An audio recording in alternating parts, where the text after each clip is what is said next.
to another episode of Love Wine, Learn Wine. So focusing on the unusual varieties as I've done previously, I am dealing with Tannat today. Anyone who hasn't heard of Tannat, it's a robust, strong, dark fruit, intense in colour, acidity and tannins. So anyone who likes your big heavy Cabernet Sauvignon, Tannat would be a really interesting variety for you to try. Now, Tannat originally came from a little small village called Madaran, which is in the southwest of France. It came over to Uruguay in the 1800s, 1870s to be precise, and that is where it has found its home. So Uruguay is amazing. I have recently got so excited about Uruguay. It's this perfect balance between almost New World and Old World. It has the same sunshine hours as good old Argentina and Chile, but loads more rainfall and a much more Atlantic influence as it's just on the coast. So it's very much like the climate of Bordeaux or even of Galicia in the northwest of Spain, where it rains a lot. So it gives this ability to create grapes with really naturally high acidity and lovely freshness, but still that concentration of fruit. So it's definitely, please go and try some wines from Uruguay. I think it is a genuine secret. I mean, this culture is massive on wine drinking. They drink double the amount of the Chileans, apparently. It's a real culture where winemaking is ingrained.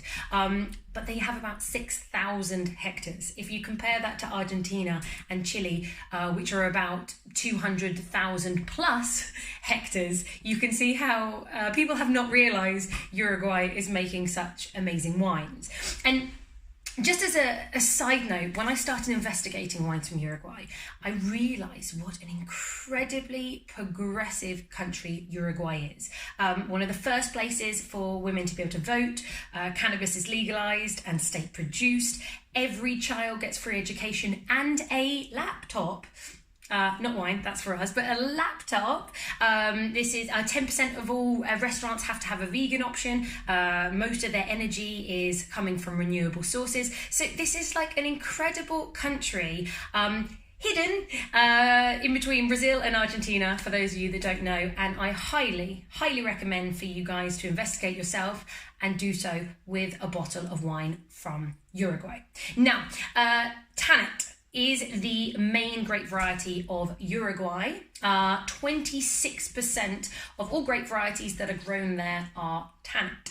Now, the difference between, say, Tannat from Uruguay and Tannat from Madaran, where it still grows in France, you find it's more rustic in France and a little bit more of that kind of raspberry fruits, raspberry jam even in Madaran, and the tannins are much more astringent, they're more powerful, it's a bigger wine, and really it has the benefit of waiting a few years for the tannins and everything to soften to really appreciate it. Tannat in Uruguay can be drunk a lot younger, so have fun immediately with it, and it's a great value wine. Wines between 10 and 25 pounds are going to give you fantastic value, and here you're still going to get the high acidity and the high tannins, but they're a little bit softer, darker fruits, a bit of spice and smoke, so it's a really interesting variety. This wine specifically is from Pisano. Now, they're an Italian family. Uruguay is filled with the Italians, the Spanish and the French when they came over in the 1600s. And this Italian family moved to Uruguay in 1914, and it stayed completely family owned, and everyone in the winemaking business and the viticulturalists, everybody is part of the family. Pisano is one of the top premium wineries in Uruguay. In fact, even Daniel Pisano, who's the youngest generation of winemaker, is now being spoken about everywhere. He's created his own winery called Progreso. He couldn't help but start doing lots of experiments and more random varieties. So that's why their offshoot of Progreso existed. He's now known for developing this open barrel fermentation method for Tannat that the winemakers around Uruguay are really, really playing around with. there is so much investment going on in Uruguay, and with it being such a economically stable country, the investment coming in is very easy and it's continuing to grow. So please try it. Now, this is their RPF, which stands for Reserva Personal de la Familia. It started basically where they were just taking the best grapes from their vineyards and putting a little reserve amount aside just for the family, so a special amount of grapes. What happened then, cousins and other friends of the family started tasting it and loving all these wines, and the demand was pushed and pushed, and eventually they started selling it out to everybody, and the volume has grown slightly. This is 100% Tannat. It spends about 10 to 12 months in French oak barrels and new barrels, and then about, I believe, 6 months aging in bottle before release. So having a bit of time in oak and in bottle means that those tannins have time to soften, along with the fact anyway that the Uruguayan people are so well known for knowing how now to deal with these tannins and soften them. A little fun fact for anybody who's still not convinced about Tannat. Apparently this is one of the healthiest grape varieties to grow. It has one of the highest polyphenols. This is the tannins or the grippiness, the seeds. But what that means is that antioxidants are abundant in this glass. So this is the healthiest glass of wine you can drink. So go and get yourself a bottle. So this is a 2013. That's also quite advantageous for Tannat because I told you it's quite robust and strong. So the longer time in bottle, the more it's going to be softer tannins and easier to drink. So this is really quite chocolatey and lots of almost black, like a balsamic vinegar. There's definitely lots of bitter chocolate, and that spiciness is coming through, but actually more in like a cooking spices like cardamom. Typical black plums, black cherries. It's actually more aromatic than I would expect the Tannat to be, but it's perfumed and it's beautiful.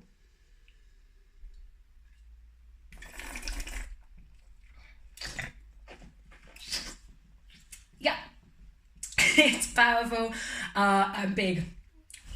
The tannins are still really, really high, but they're chewy.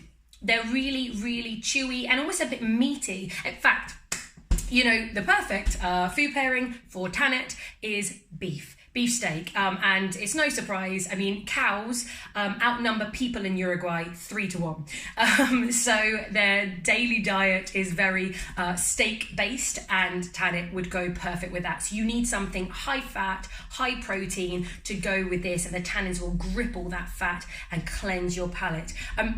This is juicy, it's got vibrant acidity, it still feels really fresh even though it's big and intense. Loads of crunchy forest fruits, black fruits on the palate. It's a really delicious wine.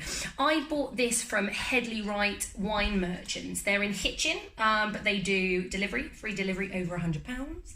And this cost £19.45. Now, that is absolutely great value. The length is still there. It is spicy, like black cloves, but also a sweetness of vanilla. It's got that bitter chocolate finish. It's delicious. This is such an interesting grape variety to try. Let me know if you've ever tried it before. Have you got any favourite Tannats that you've had? I look forward to hearing your comments. Like, share, subscribe, and I will see you again on another episode of Love Wine, Learn Wine. Cheers, guys.